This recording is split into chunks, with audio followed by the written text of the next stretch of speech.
Bismillahirrahmanirrahim. Assalamualaikum warahmatullahi wabarakatuh. Waalaikumsalam warahmatullahi wabarakatuh.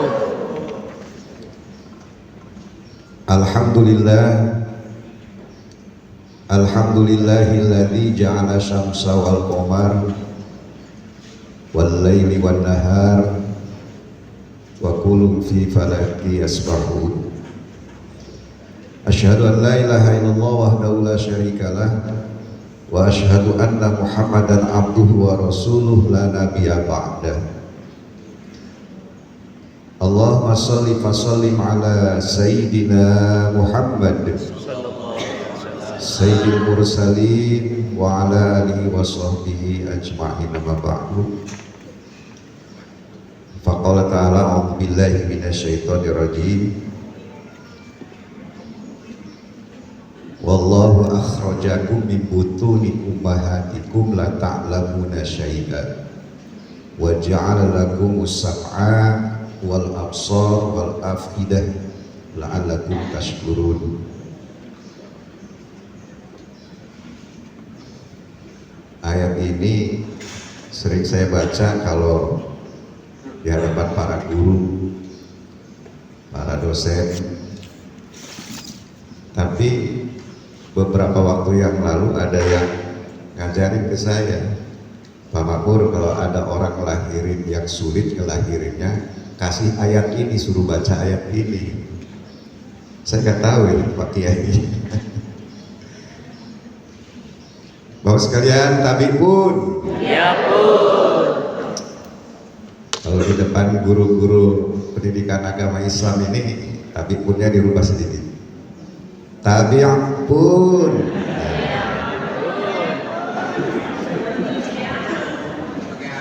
Pakai.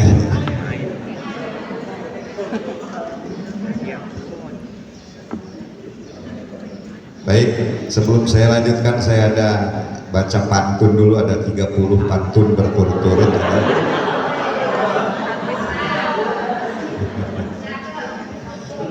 Nanti cakepnya ya. Kalau di lembaga bahasa itu lembaga bahasa kemarin yang di sini, lupa saya, lembaga bahasa itu diajarin kalau jawab pantun katanya jangan cakep tapi sikop ya, sikop, jangan terlampau. Baik, jalan ke pasar membeli ketupat, jangan lupa sambal dan ikan teri. Guru Pai tugasnya memang hebat, membina akhlak dan iman di sanubari. Satu ya.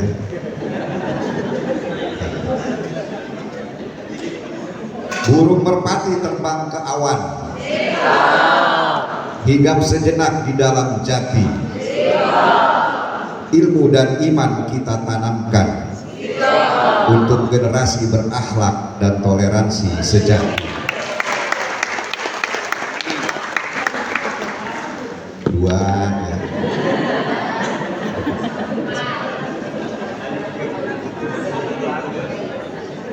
Bunga melati harum semerbak, tumbuh mekar di tepi taman. Ilmu agama jangan dihambat, agar tumbuh akhlak dan keimanan. Tiga, tadi berapa? 30 ya?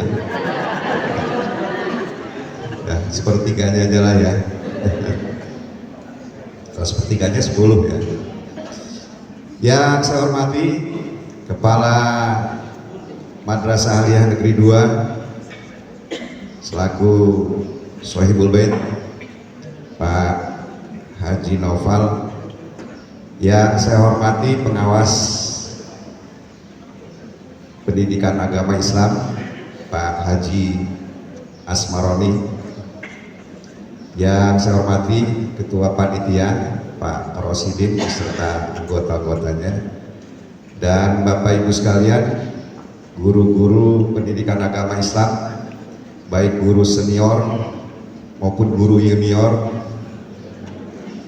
Ini ada yang senior-senior ini, Pak Tarmizi, Umar ya, Umar Roma Irama itu namanya. Kalau nyanyi Roma Irama terus. Kalau ada pesta saya mau nyanyi, beliau duluan nyanyi, biasanya lagu-lagu saya duluan dinyanyi sama beliau. Habis.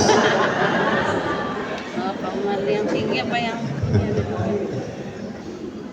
Bersyukur kita kehadiran Allah Subhanahu wa taala pada pagi menjelang siang hari ini kita sama-sama dapat hadir dalam rangka kita bersilaturahmi ya.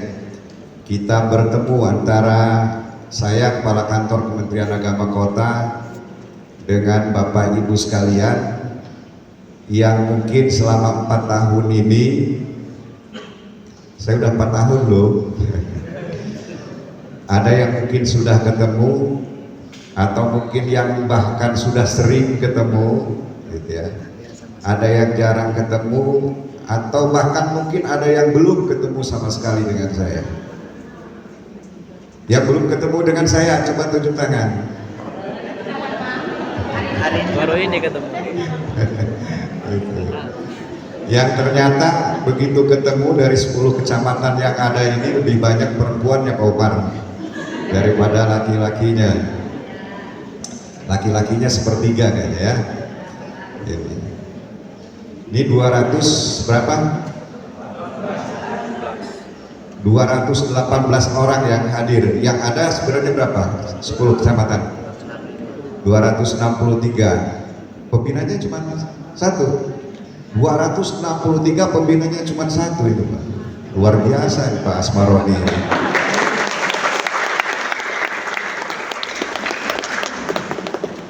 Saya belum tentu bisa ya. 261. Yang juga 261 orang ini sebenarnya juga bagian dari saya ya, bagian dari kantor Kementerian Agama Kota Bandar Lampung. Tapi saya nggak tahu Bapak Ibu sekalian menganggap bagian dari saya atau tidak. Tapi saya menganggap bagian dari saya, makanya saya hari ini hadir. Dan saya pengen ketemunya itu sudah lama ya, karena saya sampaikan dengan kawan-kawan di kantor itu, saya pengen ketemu semua dengan pegawai kantor Kementerian Agama Kota ya, baik yang dalam di KUA maupun di madrasah serta di sekolah-sekolah yang ada. Ini luar biasa nih kalau dikumpulkan, berarti sekota Bandar Lampung 10 kecamatan ada 200-an sekian ya. Nanti sampaikan dengan pembina sebelahnya Pak Asmaroni juga, kumpulkan juga seperti ini supaya saya bisa ketemu semua. Salam dan salam semoga tetap tercurahkan kehadirat Nabi Muhammad Sallallahu Alaihi Wasallam, para sahabatnya, keluarganya, dan mudah-mudahan tercurah kepada kita semua sebagai pengikutnya yang setia. Bapak Ibu sekalian, izinkan saya ada slide gitu ya. Nggak apa-apa turun ya. Biar lebih dekat. Ini biar melihat wajah saya lebih dekat juga, ya. Sama enggak dengan ya.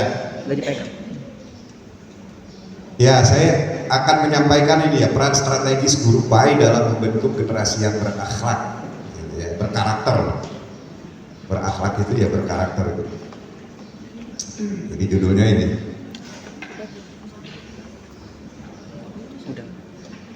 Bapak Ibu sekalian yang saya hormati, yang menjadi latar belakangnya bahwa sesungguhnya pendidikan agama Islam itu bukan sekedar mata pelajaran, tetapi jalan membentuk manusia beradab. Ini luar biasa sekali nih Bapak Ibu sekalian. Ya. Makanya wajah-wajahnya guru-guru PAI ini wajah-wajah surga semua sebenarnya. Loh, kalau ada rekomendasi masuk surga, saya rekomendasikan duluan Pak. Asli. Itu ya. Jadi guru-guru PAI ini amal jariahnya mendidik, membentuk manusia beradab. Bukan manusia yang pintar. Kalau manusia yang pintar itu banyak profesor, doktor, insinyur dan lain-lain sebagainya. Tetapi nggak cukup pinter saja, Itu di penjara itu sekarang yang korupsi, yang maling, yang segala macam itu gelarnya itu banyak tuh profesor, doktor segala macam kan orang-orang pinter. Tapi akhlaknya nggak ada, adabnya nggak ada. Maka pendidikan di kita itu sesungguhnya yang tertinggi itu dulu adab, baru ilmu, gitu ya. Adab dulu baru ilmu, akhlak dulu baru ilmu. Setinggi apapun orang itu ilmunya, tapi kalau dia nggak punya adab, sia-sia. ya, maka madrasah Bapak Ibu sekalian sudah beberapa tahun yang lalu itu slogannya adalah madrasah yang hebat dan bermartabat. Kalau hebat saja nggak cukup, ya, maka dia harus bermartabat, harus berakhlak. Maka saya katakan guru-guru itu sesungguhnya walaupun mungkin ya gajinya tidak cukup, tapi pahalanya banyak. Belum betul itu. Kalau pegawai itu dia belum tentu, mungkin gajinya nggak cukup, tapi justru dosanya yang banyak gitu. Gitu. Tapi kalau guru-guru kan, ya. Nah, tugas guru PAI bukan hanya mengajar ayat dan hadis, tapi menanamkan nilai-nilai dan karakter. Nah, ya, ini tugas-tugas Bapak Ibu sekalian guru-guru PAI. Tugasnya itu yang menanamkan karakter, ya, menanamkan nilai-nilai dan karakter, ya. Nah, kondisi saat ini, sekarang kondisi saat ini Bapak sekalian, yang real sekarang ini, yang pertama itu kita terjadi degradasi moral dan etika di kalangan remaja, ya, degradasi moral, ya, akhlak. Banyak remaja-remaja kita itu yang apalagi di dunia sekarang ini kan karu-karuan. Kemudian arus digitalisasi dan media sosial yang bebas nilai. Arus digitalisasi. Jadi era kita ini era disrupsi namanya, ya. Perubahannya sangat cepat. Dan ya nilai-nilainya juga banyak yang banyak berubah. Makanya lagi-lagi saya katakan Bapak Ibu sekalian, sebagai guru pendidikan agama Islam itu membentuk karakter, ya, ini sangat luar biasa sekali untuk sekarang ini. Kemudian meningkatnya sikap intoleransi dan ujaran kebencian.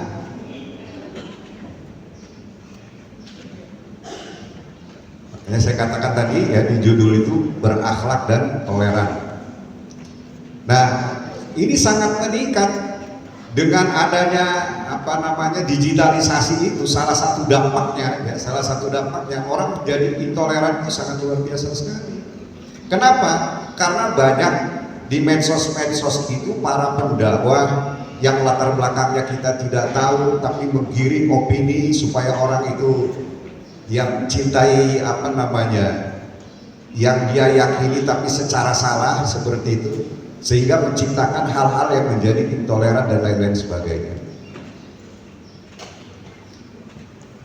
Saya ngajar moderasi beragama juga Bapak sekalian, ya, di beberapa tempat itu sering saya sampaikan, karena moderasi beragama itu dicurigai oleh orang-orang untuk mendangkalkan akidah segala macam. Bukan itu.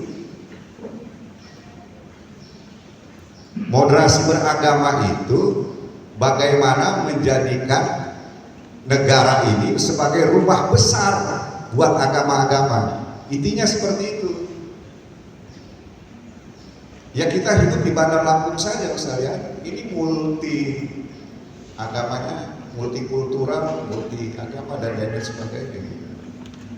Nah, tapi kita harus jadikan daerah Bandar Lampung ini sebagai rumah besar buat agama-agama, buat suku-suku, buat budaya-budaya yang ada. Jadi kalau kita itu sudah beranggapan di dalam satu rumah, kan nggak mungkin ribut. Kan cuma dipisahkan oleh kamar-kamar saja. Begitu, ya. Nah, Bapak Ibu sekalian, kemudian minimnya keteladanan di lingkungan sekitar. Maka guru PAI harus hadir sebagai pembimbing akhlak dan penjaga harmoni. Ini masih latar belakang ya, kita teruskan saja. Guru PAI sebagai agen perubahan. Guru PAI bukan hanya sebagai pendidik, tapi saya minta Bapak sekalian yang ada di sini untuk melakukan 4 hal ini. Ya. Gitu ya. Keempat-empat ini. Yang pertama, coba kita menempatkan diri berperan sebagai murabi. Nah, gitu ya. Sebagai apa, Bu? Murabi, ya. Kemudian yang kedua sebagai mu'alim, kemudian yang ketiga sebagai mursyid, yang keempat sebagai mudaris. Ya. Sebagai murabi itu menumbuhkan iman dan karakter anak-anak.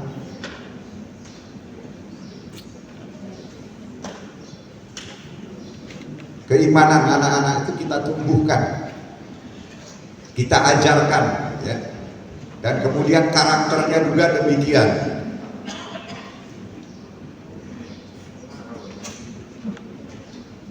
Ini sangat luar biasa sekali peran guru PAI ini ya, sekalian untuk pendidikan zaman sekarang ini.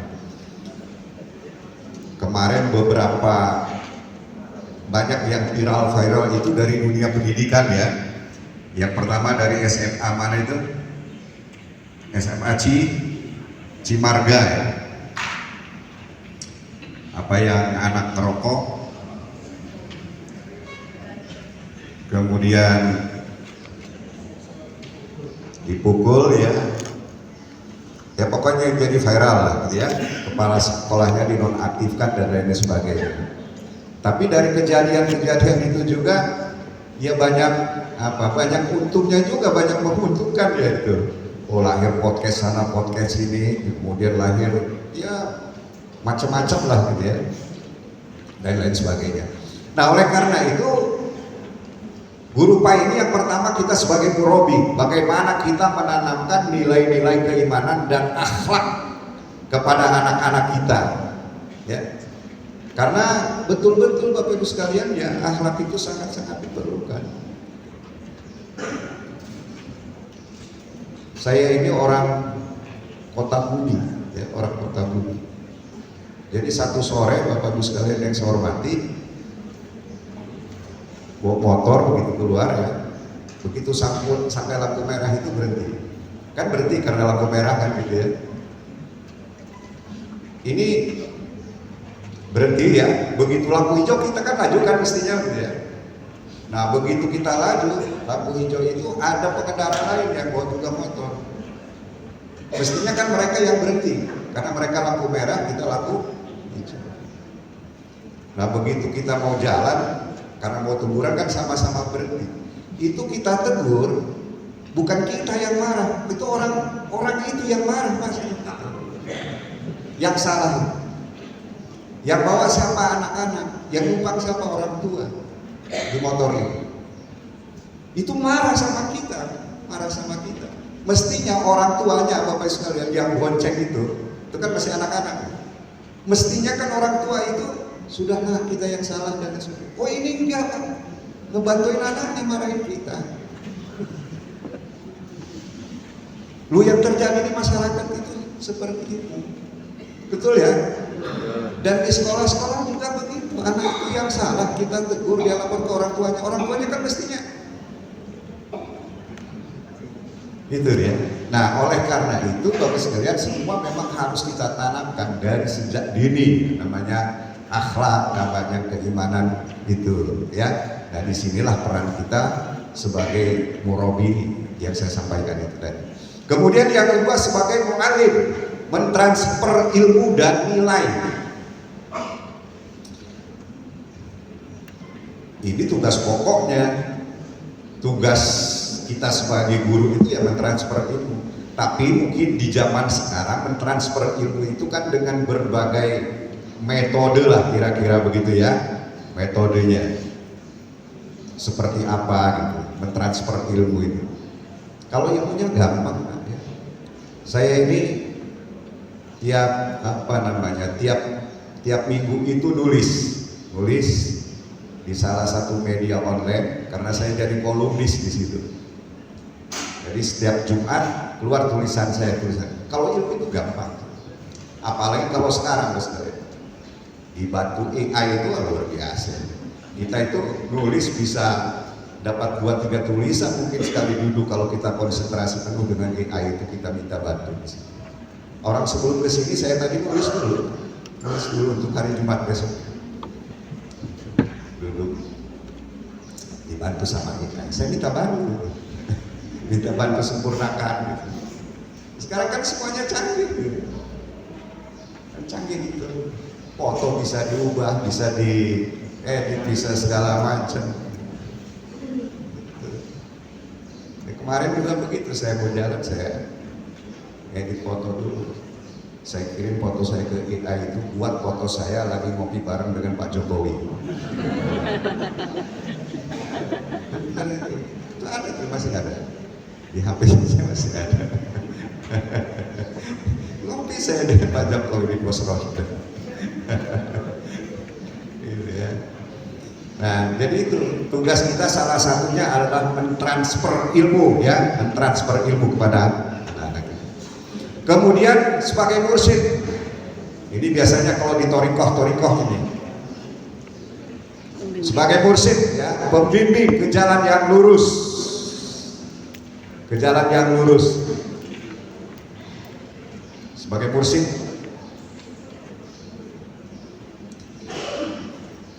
membimbing anak-anak kita untuk berada di jalan yang lurus.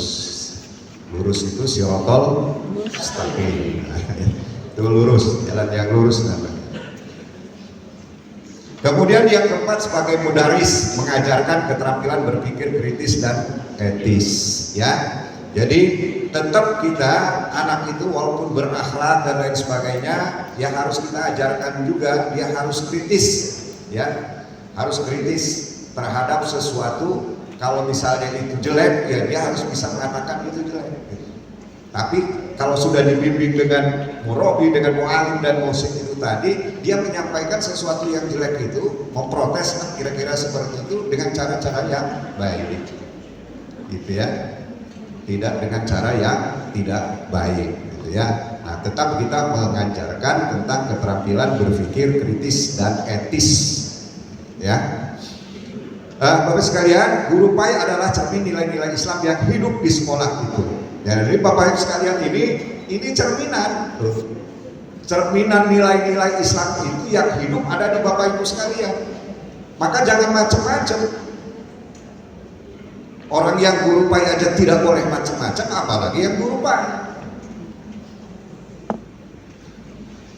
Lo kita itu akan dilihat lo dari ucapan kita, akan didengar sama orangnya, bahkan dari gestur tubuh kita itu akan dilihat. Ingat tuh Komar, kalau nyanyi-nyanyi boleh, tapi kalau joget-joget goyang sudah terlalu nggak boleh lagi. Gitu.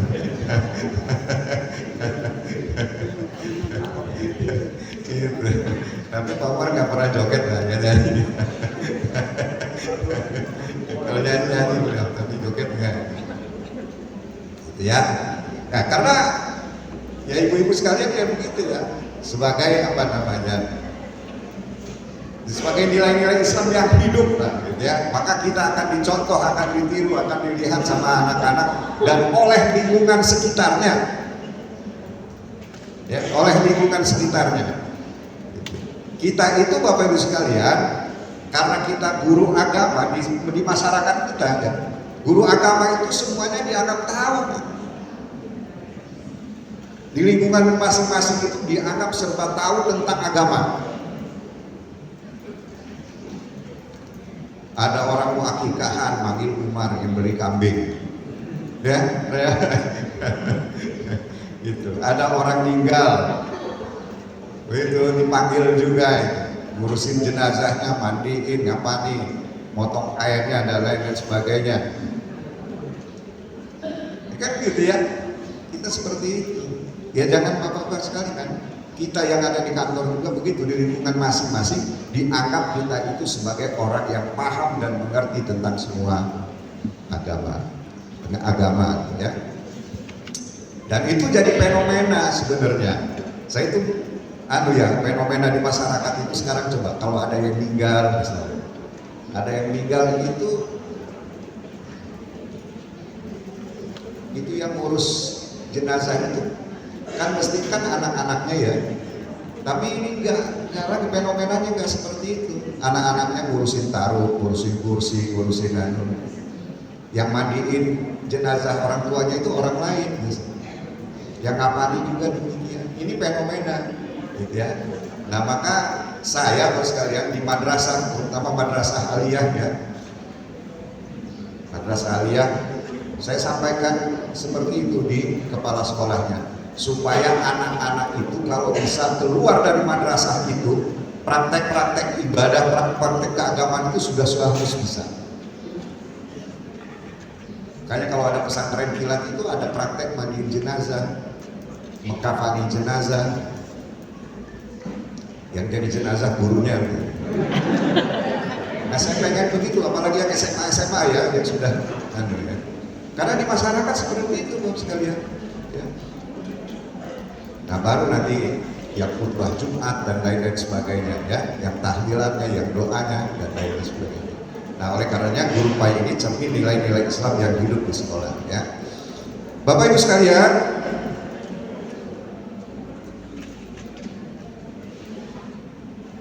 pondasi pembentukan akhlak ya, keteladanan. Siswa belajar itu lebih banyak dari apa yang guru lakukan daripada yang guru ucapkan. Siswa belajar lebih banyak dari apa yang guru lakukan daripada yang guru ucapkan. Ini gimana sih kata-katanya? Pulang balik ya.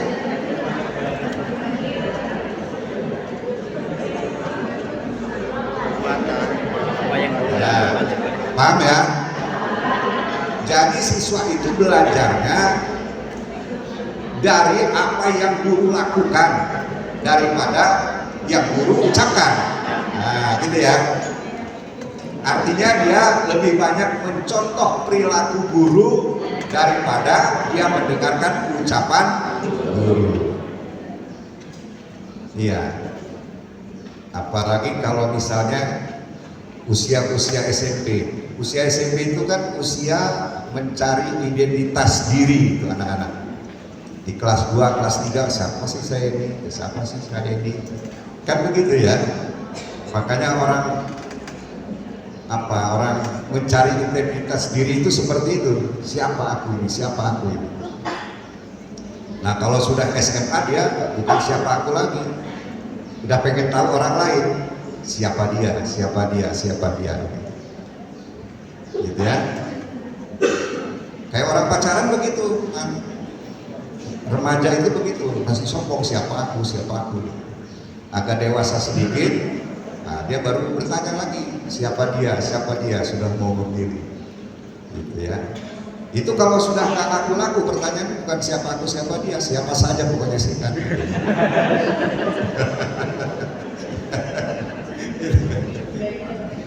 Tapi benar ini ya, siswa itu belajarnya dari apa yang guru-guru lakukan, ini perbuatan-perbuatan gurunya dicontoh dan seterusnya seperti itu. Daripada ucapannya juga tetap didengar, tapi mereka lebih banyak mencontoh apa yang diperbuat oleh gurunya. Nah, gitu ya. Lah, kalau dalam hal-hal lain Bapak Ibu sekalian, ini kan mungkin oke lah, tapi kalau dalam hal agama yang diperbuat oleh Bapak Ibu sekalian ini tidak sesuai dengan agama kemudian dicontoh sama anak-anaknya, jadi bahaya sekali. Ya, ikut dosa juga Bapak Ibu sekalian. Contoh misalnya ada guru agama yang kedapatan main judol misalnya. Dan muridnya tahu, kalau muridnya itu nyontoh, itu dosanya turun-temurun gitu. Loh ada apa Pak yang judul ada? Kita itu 3 bulan yang lalu, Bang sekalian, kena investigasi ya oleh Irjen. Ada berapa ya? Ada 5 pada 6 Itu yang satu, yang satu itu dari kaum apa? Yang lainnya itu dari madrasah semua. Ya ada yang gurunya di madrasah, ada yang TU-nya. Ya sekarang kan nggak bisa yang begitu rekam jejak digital itu ditutup, nggak bisa. Begitu dibuka oleh cyber di Polri sana, udah ini ada dari lingkungan Kemenak Kota Bandar Lampung, dan itu ada. Nah oleh karena itu Bapak Ibu sekalian, saya inginkan sekali lagi kepada kita semua ya, bukan saja di sekolah ya, bukan saja di sekolah, tapi juga di lingkungan kita harus menjadi contoh dan teladan ya. Maka ini tadi yang pertama adalah keteladanan uswah hasanah ya, uswah hasanah. Ya walaupun mungkin kita tidak jadi imam, tidak pimpin dengan doa di lingkungan kita, minimal kita tidak meninggalkan hal-hal yang menjadi kewajiban kita. Sholat berjamaah misalnya, ada perkumpulan pengajian yang harus kita ikuti ya di tempat kita itu. Apalagi Bapak sekalian, saya sudah sampaikan pegawai kita ini kan di Kemenak Kota itu ada 1000-an lebih ya. Nah saya pengen 1000-an lebih itu Bapak sekalian, semua pegawai Kemenak itu menjadi duta kerukunan. Minimal di lingkungannya sendiri. Nah kebayang gak itu cuma 1000 orang. 1000 orang itu ada suami, ada istrinya, berarti jadi 2000 orang. Ada anak-anaknya, mungkin ada yang 3, ada yang 4, ada yang 2. Kalau dihitung 2 saja, satu guru itu anaknya, berarti akan ditambah 4000 orang. 4000 orang itu jadi duta kerukunan di lingkungan masing-masing. Aman dalam gitu ya, dari sisi kerukunan. Nah itu maka menjadi contoh. Kemudian Nabi SAW menjadi pendidik terbaik karena akhlaknya hidup dalam keseharian. Ya akhlak itu memang keseharian. Sebaik-baik kalian adalah yang paling baik akhlaknya. Kemudian yang kedua pembiasaan Bapak sekalian. Penanam itu pembiasaan. Orang yang sholat duha setiap hari, sholat duha tidak ditinggalkan itu kenapa dia bisa? Karena dibiasakan. Bukan karena imannya kuat misalnya, tapi karena pembiasaan. Orang yang bisa bangun tiap malam untuk melaksanakan sholat tahajud, kenapa? Karena kebiasaan. Orang yang biasa bisa puasa Senin Kamis setiap Senin dan Kamis itu bisa karena kebiasaan. Karena pembiasaan saja. Maka kata-kata yang baik, kata-kata yang bagus itu juga bisa kita biasakan. Tapi kalau kita membiasakan hal-hal yang buruk, itu juga akan terbiasa hal yang buruk dalam diri kita, gitu ya. Maka biasakanlah hal-hal yang bagus.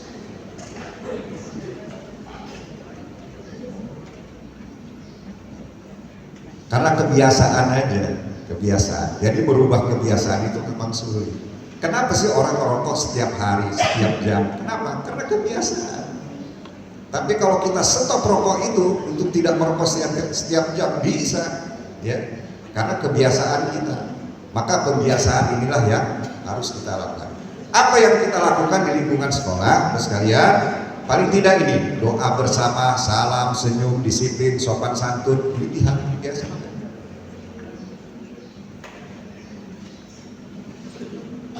Salam ya, ketemu kawan-kawan itu kita salam. Salam-salaman, cipika-cipiki, laki dengan laki, baru. Perempuan dengan perempuan itu salam juga. Ya, salam sekali. Gitu. Dan apa? Nabi Muhammad SAW sekalian, ketika hijrah dari Mekah ke Madinah, ya, ketika pertama kali hijrah dari Mekah ke Madinah itu sampai Madinah itu pidato Nabi Muhammad yang pertama itu tahu nggak? Pidatonya apa isinya kan? Itu kan hadisnya terkenal. populer. Apa kata Nabi Muhammad? Absus salam, lihat kan? Sebarkanlah salam, kemudian bangun silaturahmi, berikan makan kepada orang yang membutuhkan, sholat ketika manusia yang lain tertidur, maka masuklah surga dengan penuh keselamatan. Pidatonya singkat yang pertama ini. Makanya orang-orang kalau ceramah hijrah segala macam, yang ini kadang-kadang dilupakan. Ini pidato Nabi Muhammad ketika pertama datang ke Madinah. Pidatonya singkat, indah, tegas, dan sangat berisi. Wah, ya. Yang pertama, sebarkanlah salam. Kayaknya salam biasa kan salam. Salam itu apa? Salam itu ya Assalamualaikum warahmatullahi wabarakatuh. Literalnya seperti itu. Tadi saya menyampaikan salam. Saya dari ujung kiri ini muter lagi sampai ujung ke kiri ini ada 200 berapa 16 orang itu tadi. Kan yang kenal mungkin hanya sedikit saja. Hanya 2-3 orang paling yang kenal. Tapi walaupun belum kenal saya sampaikan salam. Salam itu apa? Ya doa isinya. Saya belum kenal dengan Bapak Ibu sekalian. Ini ajaran Islam. Belum kenal pun saya sudah doakan supaya Bapak Ibu sekalian ini selamat, supaya Bapak Ibu sekalian ini pagi ini dirahmati oleh Allah, diberkahi oleh Allah. Dan itu kan kebiasaan kita.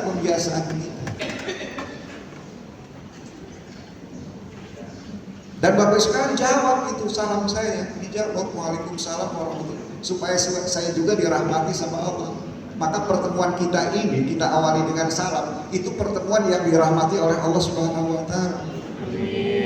Dan pagi ini semua akan menjadi saksi nanti di akhirat kita sekalian bahwa kita melakukan kebaikan pada hari ini, dan itu yang akan menghantarkan kita masuk surga.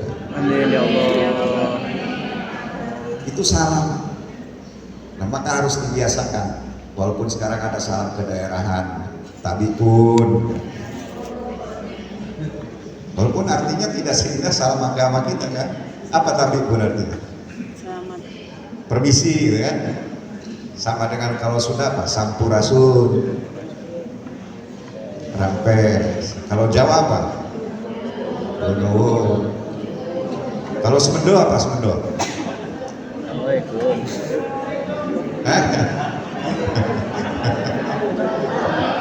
Asmaronin.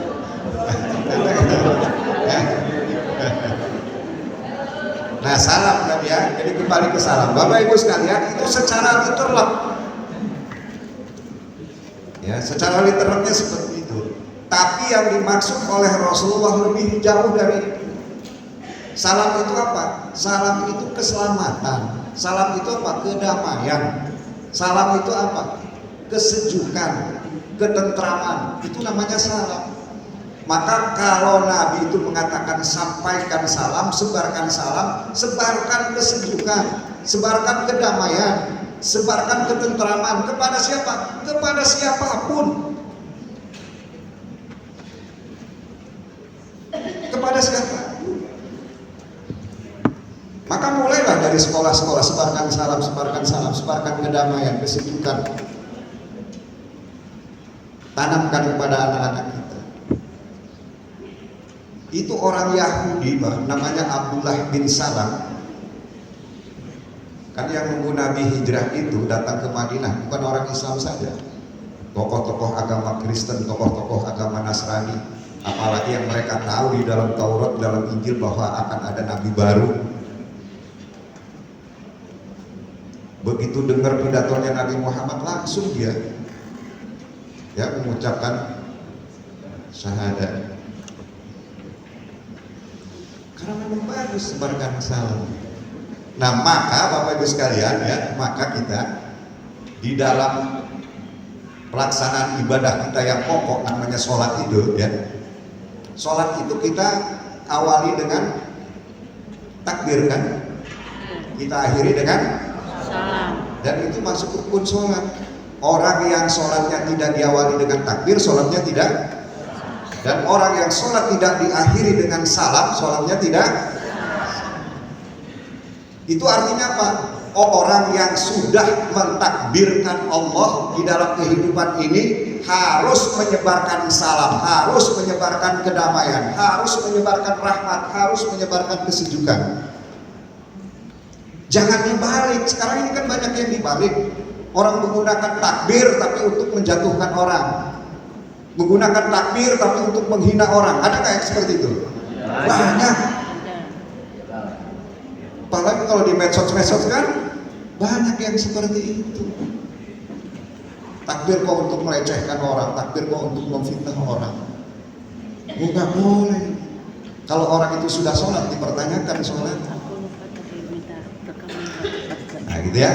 Nah takbir itu kita adalah untuk menyebarkan salam, menyebarkan kedamaian kepada siapa? Kepada siapapun, ya, kepada sukunya apapun, kepada budayanya apapun, kepada daerahnya apapun, kepada agamanya apapun. Gitu, ya. Jangan karena beda agama kita tidak mau menyebarkan kedamaian. Salah, ya. Nggak boleh seperti itu. Lingkungan sekolah harus mendukung nilai-nilai akhlak. Iyalah ya. Jadi nilai-nilai akhlak itu harus dikedepankan. Nah, nilai-nilai akhlak yang bagus berarti nilai-nilai yang buruk itu harus kita hindari, harus kita jauhkan dari lingkungan sekolah. Baik. Bapak Ibu sekalian, kemudian membangun toleransi ya melalui pendidikan agama Islam. Prinsip-prinsip toleransi dalam Islam. Ini tidak ada paksaan dalam agama, kemudian menghormati perbedaan sebagai sunnatullah, berlaku adil kepada sesama ya, kepada semua. Ini harus kita tanamkan juga. Tidak ada paksaan dalam agama. Ya, tidak ada paksaan dalam agama. Harus ditanamkan kepada anak-anak kita, dan itu adalah ayat Al-Quran ya. Menghormati perbedaan sebagai sunatullah. Perbedaan itu sunatullah. Di Al-Hujurat kan jelas ya. Ya Yohanes, inna khalaqnakum min dzakari wal unsa wa ja'alnakum syu'uban wa qabaila lita'arafu. Inna akramakum indallahi atqakum. Jadi kita ambil dari inna akramakum indallahi atqakum. Sesungguhnya yang paling orang yang mulia di sisi Allah adalah orang yang bertakwa di antara kamu. Jadi orang bertakwa, Bapak sekalian, dia bisa dikatakan bertakwa itu karena apa? Karena dia menghormati perbedaan. Kok bisa? Iya. Inna khalaqnakum min dzakari wa untha wa ja'alnakum syu'uban wa qabaila lita'arafu. Sesungguhnya Allah itu menciptakan kita ini laki-laki dan perempuan ya. Kan perbedaan ini ya. Perbedaan laki-laki dan perempuan, bukan laki-laki dan pria, bukan. Laki-laki dan perempuan. Wasulubailah wa qabaila. Bersuku-suku, berbangsa-bangsa. Itu artinya kita berbeda. Berbeda. Nah, untuk apa? Untuk saling menghargai, untuk saling menghormati, lita'arafu. Jadi orang yang bertakwa itu orang yang bisa menghargai perbedaan. Perbedaan suku, perbedaan bangsa, perbedaan jenis kelamin dan lain-lain sebagainya. Maka orang itu tidak dikatakan dia bertakwa kalau dia belum bisa menghargai perbedaan. Tapi kalau dia bisa menghargai perbedaan itu, Allah sematkan kepada kita inna akramakum indallahi atqakum. Sesungguhnya kita ini menjadi orang yang mulia. Siapa orang yang mulia itu? Orang yang bertakwa di sisi Allah Subhanahu wa taala. Maka kalau dibalik, Bapak sekalian, kita itu tidak akan pernah bertakwa sebelum kita menjadi mulia. Kita itu tidak akan pernah menjadi mulia kalau kita itu tidak pernah bisa menghargai perbedaan. Orang perbedaan itu yang menciptakan Allah. ya. Nah, kemudian berlaku adil kepada semua. Ya, ini prinsip-prinsip yang harus kita tanamkan, prinsip-prinsip toleran. Adil itu kepada semua.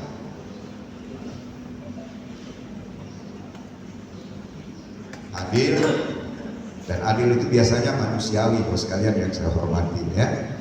Ada prinsip-prinsip kemanusiaan yang harus itu ya. Nah, ini toleran namanya yang harus kita bangun. Nah, itu tidak kita melihat ini sukunya apa, agamanya apa, dan lain-lain sebagainya, gitu ya. Contoh Bapak Ibu sekalian, di jalan di depan ini kan ada jalan besar nih, ada jalan besar. Mungkin misalnya ada orang yang kecelakaan misalnya nih ya, motor dengan motor tumburan dan lain sebagainya. Kan kaget kita begitu jedur gitu kan, lari kita ke sana. Nah, kita mau nolongin itu, orang sudah ngap-ngapan itu apa ada? Syarat. Kita menolong itu kita tanya dulu, kamu agamanya apa? Tanya nggak? Enggak sempat. Agak lucu. Kamu sukunya apa? Tanya nggak itu? Enggak. Kan enggak kan? Prinsip inilah yang kita tanamkan kepada anak-anak kita, ya. Adil, berlaku adil itu kepada semua. Nah, gitu ya. Ada nilai-nilai kemanusiaan yang harus kita angkat. Bapak sekalian, implementasinya di sekolah mengajarkan empati bukan hanya teori, menghargai teman berbeda agama dan latar belakang, menggunakan kisah Nabi dan sahabat sebagai teladan hidup berdampingan dan seterusnya seperti itu. Makanya ya kisah-kisah Nabi, kisah sahabat, kisah-kisah para tabi'in itu bisa kita ceritakan sama anak-anak dalam hal menghargai, ya, dalam menghargai agama lain itu. Bukan karena agamanya berbeda dengan kita kemudian musuh dan lain sebagainya, ya. Harus itu. Menghargai teman berbeda agama dan latar belakang. Anak saya yang bungsu, sekalian, sekarang itu kuliah di Unila. Dia lulusannya pesantren. Sekarang di Fakultas Hukum. 6 tahun di pesantren. Ini baru semester 1 masuk di Fakultas Hukum. Itu pekawannya, ada kawannya dari Medan, perempuan ya, sama-sama perempuan, agamanya Katolik. Nah, kemarin itu hari Minggu kemarin itu ikut pulang dengan saya ke Kota Mubi. Saya orang Kota Mubi, pulang ke Kota Mubi, kawannya ikut. Jadi dia malam-malam nanya, sini yang tempat ibadah orang Katolik, ya. Di mana? Saya katakan ada di sini, di katedral. Besok pagi saya bilangnya biar saya sama anaknya yang antar. Ya, saya dalam rangka menanamkan ya toleransi harus seperti itu. Oh, jangan bisa, nggak boleh kita, nggak boleh. Seperti itu. Jadi saya antar sama anak saya ke katedral. Jadi, bekawan dan lain sebagainya harus nggak boleh sekat-sekat seperti itu. Kalau dia ibadah kita harus gitu. Dan ini bagian dari moderasi beragama itu tadi. Moderasi beragama itu sekalian, ya, kalau dalam agama itu saya yakin, saya sampaikan, saya yakin, seyakin-yakinnya agama yang saya anut itu adalah agama yang benar. Dalam hal ini Islam, ya. Dan saya yakin, seyakin-yakinnya cuman agama saya lah yang masuk surga. Benar nggak saya ngomong gitu? Benar. Ya, benar. Benar. Tapi kalau misalnya pembimas Katolik saya yang ngomong, mas sekalian, pembimas Katolik saya, kan di Kemenak lengkap gitu ya, kan? Dia bilang, Pak Pur, agama Katolik, agama saya lah yang paling, saya yakin-yakinnya agama saya adalah agama Katolik, agama yang paling benar. Dan agama Katolik inilah yang mau masuk surga. Kalau dia yang bilang seperti itu, benar kan? Benar. Benar, karena yang bilang iya. Karena kata dia yang bilang salah. Kata kita salah. Kan begitu ya. Artinya apa? bahwa kita Bapak sekalian mengakui dan meyakini agama kita seyakin-yakinnya, tapi dalam kesempatan lain kita itu harus memberikan ruang kepada orang untuk mengakui agama yang paling benar.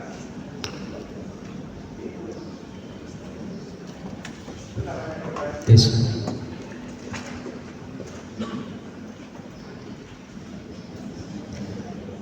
Kalau guru-guru PAI ini kan namanya di sekolah umum, pasti bersinggungan dengan agama-agama yang lain juga. Tapi ingin saya sampaikan seperti itu. Kita memberikan ruang kepada mereka, silahkan mengakui, gitu ya. Seyakin-yakinnya agamanya yang paling benar, beribadah menurut agamanya, gitu. Ya silahkan.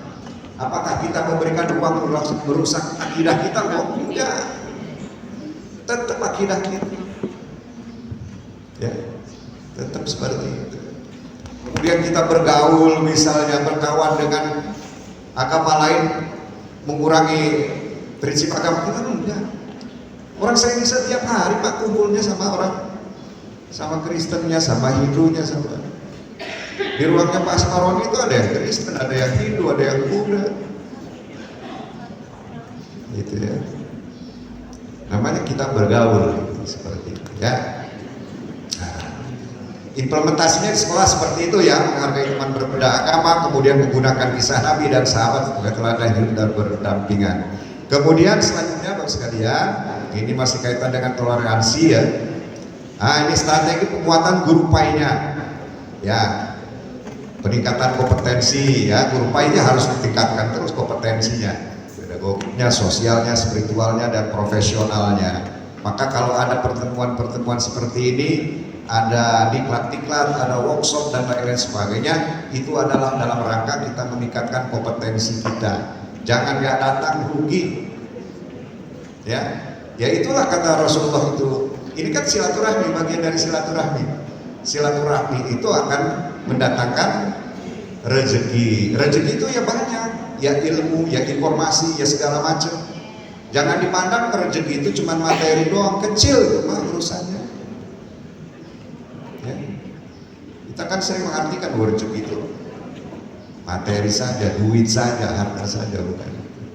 Kemudian pemanfaatan teknologi, gunakan media digital untuk dakwah kreatif, video pendek, podcast, quiz interaktif dan lain sebagainya. Ya, ya saya pengen lah guru-guru PAI itu menggunakan medsosnya dengan menggunakan konten-konten yang bagus, gitu ya. Ya dakwah yang kreatif lah, dakwah yang kreatif. Jangan lama-lama, satu tayang itu 1 menit gitu. Kalau lama-lama sampai 15 menit orang nggak bosan gitu ya. Makanya kita kan kalau scroll di TikTok itu kan, ya kalau yang lama-lama kita lewatin gitu. Ya. Tapi kalau yang sebentar-sebentar kita biar sampai habis dan lain sebagainya. Ya. Ya kalau scrollnya bagus Bapak sekalian, punya nilai dakwah, punya nilai pendidikan, walaupun tidak mendatangkan cuan, gitu, itu sudah kita mendapatkan pahala. Tapi kalau tidak bagus, gitu, cuannya nggak dapat, malah kita dapat dosa, gitu ya. Nah maka buatlah sesuatu yang bagus, amal jariah yang terus mengalir. Ya. Buat konten-konten itu seperti itu. Ya hidup juga memang harus seperti itu ya. Kemudian kolaborasi, sinergi dengan guru lain dalam kegiatan lintas mata pelajaran. Kalau di madrasah itu ada kompetisi sains madrasah itu terintegrasi ya. Sekarang sudah berganti OMI namanya, Olimpiade Madrasah. Tapi masih tetap terintegrasi.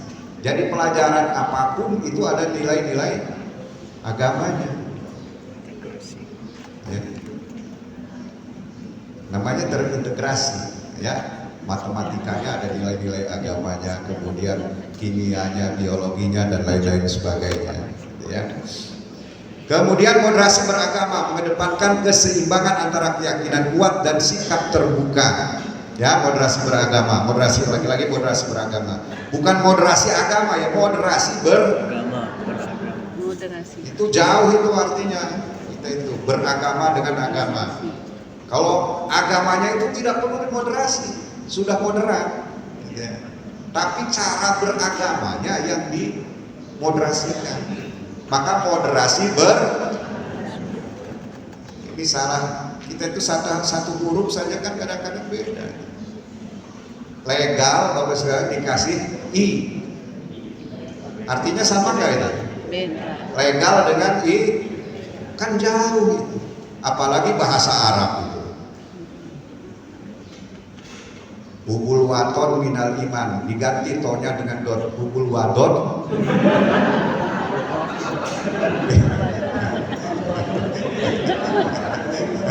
Istri nggak mau maksudnya. beda kan tuh Pak? Beda Bang. Waduh.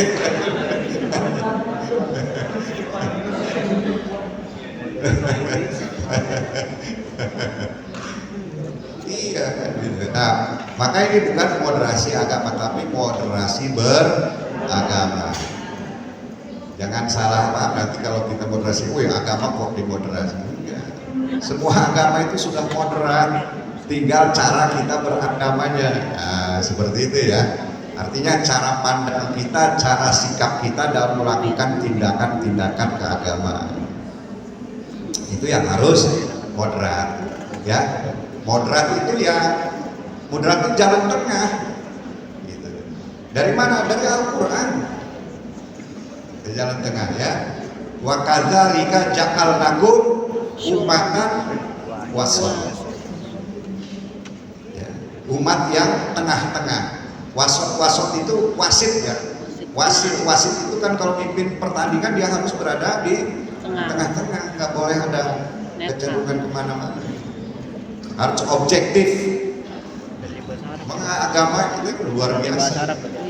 Agama Islam itu luar biasa. Al-Quran itu kata-kata tengahnya itu apa? Waliyatalattaf. Surat apa? Al-Kahfi. Waliyatalattaf itu apa artinya? Lemah lembut. Bersikap lemah lembut. Benar nggak? Sikap lemah lembut.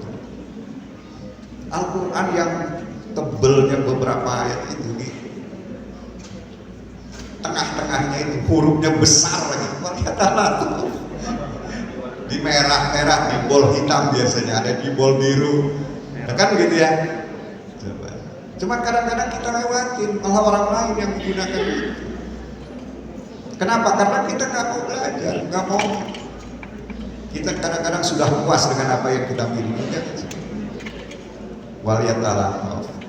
Nah, maka di Kementerian Agama ini Bapak Ibu sekalian yang saya hormati, begitu Pak Menteri Agamanya Pak Kiai Haji Nazaruddin Umar ya, yang latar belakangnya memang luar biasa agamanya, langsung dia mau menerapkan kurikulum berbasis cinta di madrasah-madrasah, dan mungkin nanti juga bisa diadopsi ke sekolah-sekolah. Dari mana dia dapatnya? Dari Al-Quran. Apa dia sampaikan? Al-Quran sekalian yang 6.666 ayat, yang 30 juz, yang 114 surat itu kalau diresume, dirangkum ya, dirangkum itu diperas itu menjadi satu surat, yaitu surat Al-Fatihah. Nah, surat Al-Fatihah itu kalau diperas lagi dia akan menjadi satu ayat. Bismillah. Namanya Bismillahirrahmanirrahim. Bismillahirrahmanirrahim ini kalau diperas lagi cuma jadi dua kata, Ar-Rahman Ar-Rahim. Ar-Rahman Ar-Rahim ini kalau diperas lagi menjadi satu kata, namanya kata cinta. Jadi kurikulum berbasis cinta. Tapi kalau di SMA SMP penerapannya jangan berlebihan. Cinta-cintaan lagi murid sama guru. Maksudnya bukan itu ya. Kurikulum kita berbasis cinta ya. Goalnya apa? Goalnya Bapak sekalian, berbasis cinta itu bagaimana kita itu manusia ini mencintai penciptanya, mencintai Tuhan. Kemudian manusia itu juga bisa mencintai sesama manusia. Kemudian cinta itu juga kita bisa mencintai manusia dengan lingkungan. 3 hal itu. Dan dalam hidup kan tiga itulah. Bagaimana hubungan kita dengan Tuhan, bagaimana hubungan kita dengan sesama, dan bagaimana hubungan kita dengan alam sekitarnya. Maka lahirlah istilah ekoteologi dan lain-lain sebagainya di Kementerian Agama. Ekoteologi itu dari Kementerian Agama.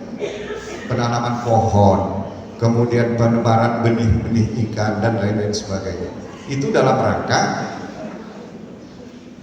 cinta kita kepada lingkungan kita. Nah ini boleh nanti dikembangkan teman-teman. Baik Bapak sekalian yang saya hormati, guru PAIDA moderasi beragama ini ya, saya kira mungkin sudah tahu semua. Jadi 4 indikator dari moderasi beragama itu ini: komitmen kebangsaan, toleransi terhadap perbedaan, anti kekerasan, adaptif terhadap budaya lokal. Yang pertama komitmen kebangsaan. Maka saya tidak ingin Bapak sekalian sekolah-sekolah, ini bahkan saya sampaikan di madrasah, di pesantren, dan di sekolah-sekolah itu saya tidak ingin lagi mendengar ada anak yang nolak misalnya untuk hormat sama bendera. Iya. Ini togut kafir segala. Berarti ya moderasi beragamanya itu belum ada karena komitmen kebangsaan. Ada anak yang tidak lagi mau nyanyi Indonesia Raya, haram. Haramnya di mana? Ya kadang-kadang kan begitu. Oh ini semuanya harus syariah, berdasarkan syariah. Nanti selingkuh juga syariah kan? Halal kalau syariah. Lu negara ini sudah hadir, untuk agama kita sudah hadir. Negara kita ini sudah hadir. Untuk keberadaan agama apa coba yang belum diatur oleh negara agama-agama kita? Haji kan udah dari dulu diatur oleh negara ini. Negara ini hadir dalam pelaksanaan haji.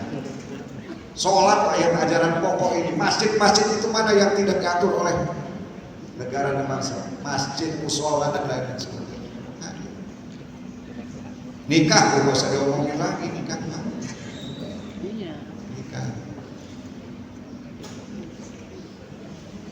Dan tegas lagi nikah ini kan, di saat negara-negara itu menghalalkan, ada yang menghalalkan kan laki dengan laki, perempuan dengan perempuan itu nikahnya. Indonesia nggak bisa Pak. Jadi negaranya hadir dengan tegas. Bahkan negara lain itu ada manusia dengan binatang halal menikah. Tapi Indonesia enggak Pak. Jadi kurang syariah apa lagi? Perkawinan ya harus laki-laki dan perempuan. Maka jelas di undang-undang perkawinan itu ya diatur oleh pemerintah kita. Perkawinan adalah ikatan lahir batin antara seorang pria dengan seorang. Makanya LGBT segala macam gak bisa masuk di kita itu, gak bisa. Karena tegas. Zakat negara hadir, sekarang malah sudah ada Basnas. Wakaf sudah ada BWI, Badan Wakaf Indonesia. Nah sekarang ini apa coba? Yang mau disyariahkan itu apa sekarang? Ada. Apa? Dan sesungguhnya kita sudah Islami. Pancasila butir-butirnya tidak ada satupun yang bertentangan dengan agama apapun. Dan itu semuanya ada di Al-Quran, namanya Pancasila. Ketuhanan yang Maha Esa, kita dulu kan keadilan sosial bagi seluruh yang Indonesia. Itu setiap Jumat dibaca itu Innallaha ya'muru bil adli wal ihsan wa ita'i dzil qurba. Itu keadilan sosial bagi seluruh. Coba. Al-Quran semua persatuan ini semua tasimu bihamdillah jami'an wala tafarraqu dan seterusnya. Enggak ada. Jadi negara ini sesungguhnya sudah hadir ya bagi kita orang-orang yang beragama ini. Toleransi terhadap perbedaan itu yang saya sampaikan ya. Itu namanya moderasi beragama, kita toleransi terhadap perbedaan. Silakan Bapak dengan keyakinan Bapak mau ibadah silakan. Tidak pernah kita cegah-cegah. Hanya kemarin sekalian kita 2 bulan atau 3 bulan yang lalu ya dari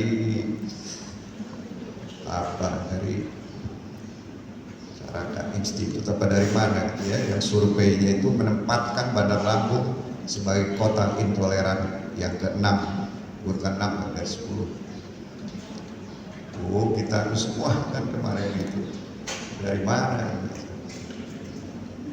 Saya sampaikan itu kalau Jakarta itu punya ikon ya, Jakarta itu kan Istiqlal dengan katedral. Itu ratusan meter Pak, jaraknya jauh. Kalau Bandar Lampung itu dijengkal Pak. Di Tanjung Karang itu Masjid Taqwa dengan gereja katedral. Dipisahkan jalan saja. Yang survei itu silahkan lihat ke sana saja. Tanya di sana, kapan pernah ribut, kapan pernah yang sedekat itu Pak. Itu apa dalam kerukunan? Enggak pernah, masing-masing silahkan ibadah, yang gereja-gereja, yang masjid-masjid. Masjid yang tiap waktu azan terus, enggak pernah dibilangin ngeganggu dan lain sebagainya. Enggak. Yang gereja setiap minggu enggak pernah, orang masjid juga yang ada dengan gereja. Dari mana saya katakan intoleran dan lain sebagainya? Enggak ada. Nah, gitu ya. Kemudian anti kekerasan, ya boleh kita dakwah itu dengan keras, termasuk ngajar ya. Apalagi kita di sekolahan guru-guru, kekerasan itu baik secara fisik maupun secara verbal, nggak boleh. Ini ada dakwah kan, ya mungkin fisik nggak kalau dakwah, tapi kemana-mana ngomongnya kan. Kan jelas kalau dakwah itu dalam Al-Quran ya, ud'u ila sabili rabbika wal mau'izatil wajadilhum. Boleh berdebat itu, wajadilhum itu debat itu ya, diskusi. Tapi dengan apa? Dengan ahsan kan begitu. Dengan baik, dengan bagus. Karena dasarnya Al-Quran, kembali lagi yang tengah-tengah tadi wal dia talat ya, maka kita anti kekerasan. Kemudian adaptif terhadap budaya lokal, ya budaya lokal kita harus adaptif dengan budaya lokal. Termasuk kita ada salam agama tadi, ada salam juga kedaerahan. Itu namanya kearifan lokal yang harus kita hargai. Enggak boleh Pak karena sudah ada salam, enggak, kan enggak bertentangan juga. Nah, kebudayaan lokal itu kita hargai. Banyak budaya-budaya, maka kita harus. Nah, guru PAI harus menjadi model moderasi beragama di sekolah, bukan sekedar pengampu teori. Jadi Bapak Ibu sekalian ini ya, di sekolahnya masing-masing harus menjadi duta moderasi, duta kerukunan di sekolahnya masing-masing, duta yang menyebarkan rahmat bagi semuanya ya. Wa ma arsalnaka illa rahmatan lil alamin. Ini tugas kita semua ya, menyebarkan kasih sayang, menyebarkan kelembutan, kesejukan dan lain-lain sebagainya kepada siapa? Kepada siapapun ya, kepada siapapun. Ini tugas kita Bapak sekalian yang saya hormati. Maka saya katakan lagi-lagi Bapak sekalian, guru PAI ini adalah tugas yang sangat mulia, tugas yang sangat mulia. Dilaksanakan dengan sungguh-sungguh, saya yakin, seyakin-yakinnya Bapak sekalian, karena yang akan merubah anak-anak itu Bapak sekalian, akhlaknya, adabnya, tingkah lakunya dan lain sebagainya, ini adalah pekerjaan yang mulia, dan pekerjaan yang mulia itu di mata Allah Subhanahu wa taala akan ada ganjarannya yang paling mulia. Kalau saya katakan tadi wajahnya wajah surga, nggak salah. Gitu. Ya. Dan kalau mati nanti masuk surga duluan. Kalau udah masuk surga duluan ya panggil juga kita masuk surga juga gitu. Ya. Nah, Bapak sekalian, dampak jika guru PAI kuat ini, kalau Bapak sekalian kuat, guru PAI ini yang akan menjadi sekolah itu memiliki suasana religius dan harmonis. Bukan sekedar agamis, tapi juga harmonis antara satu dengan yang lainnya. Anak-anaknya menjadi baik semua, luar biasa ya. Guru-gurunya yang lain-lainnya menjadi baik semua. Kemudian siswa tumbuh dengan akhlak mulia dan sikap toleran. Ya. Jadi kalau siswa itu jadi mulia Bapak sekalian ya, mau pulang ke rumah dicari bapaknya, cium tangannya dan lain sebagainya gitu ya. Menempatkan diri dia sebelum kemana-mana, mungkin diberes-beresin dulu pulang, tasnya di mana dan lain sebagainya. Itu akan bagian-bagian dari akhlak mulia. Tidak lupa ibadahnya, tidak lupa ngajinya. Itu sekolahan itu kalau sudah seperti pendidikan anaknya bisa seperti itu, wah saya yakin sekolah itu akan menjadi akan menjadi tujuan dari masyarakat untuk menyekolahkan anak-anaknya di sini. Kemudian masyarakat merasakan kehadiran pendidikan agama yang menyejukkan. Bukan sekedar pendidikan agama, tapi pendidikan agama yang menyejukkan. Ya. Kemudian PAI menjadi sumber inspirasi, bukan sekedar mata pelajaran. Ya. Gak usah dicatat lah, gak ada ulangannya ini ya. Didengar aja. Iya, gak ada ulangannya.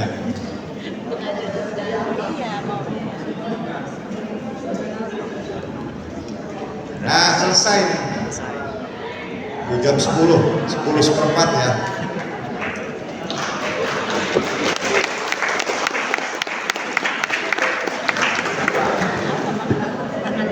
Nah ini penutupnya ya. Barang siapa yang menunjukkan pada kebaikan, maka ia mendapatkan pahala seperti orang yang melakukannya. Ya, jadilah guru PAI yang menyalakan cahaya, bukan hanya di kelas, tapi di hati murid-murid kita. Mengajar PAI bukan pekerjaan, tapi panggilan peradaban. Nah, kalau sudah panggilan, lagi-lagi ada nilainya di sisi Allah Subhanahu wa taala.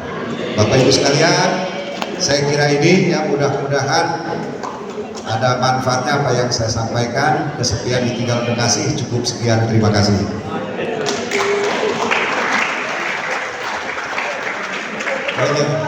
Dengan mengucapkan Bismillahirrahmanirrahim, workshop apa ini? Workshop peningkatan kompetensi guru pendidikan agama Islam, strategi monitoring, evaluasi, pengenalan, asesmen, TBQ, dan implementasi pendekatan deep learning saya nyatakan dibuka secara resmi.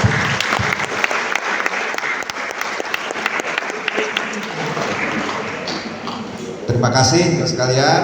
Saya mohon maaf mungkin nggak ada tanya jawab ya. Ya, Pak. Nah jam 10 mana uji tadi? Ya, siap Pak. Udah ada jadwal lagi sama seperti ini tapi dengan para penyuluh agama ya.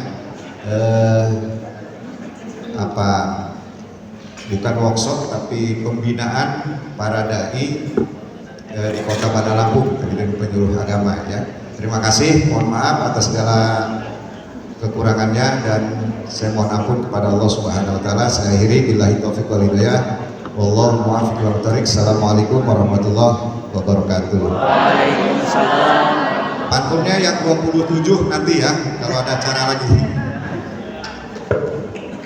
Kami ucapkan terima kasih yang sebesar-besarnya kepada Bapak Dr. Andes Haji Makmur MAG atas pembinaan dan ilmu yang diberikan.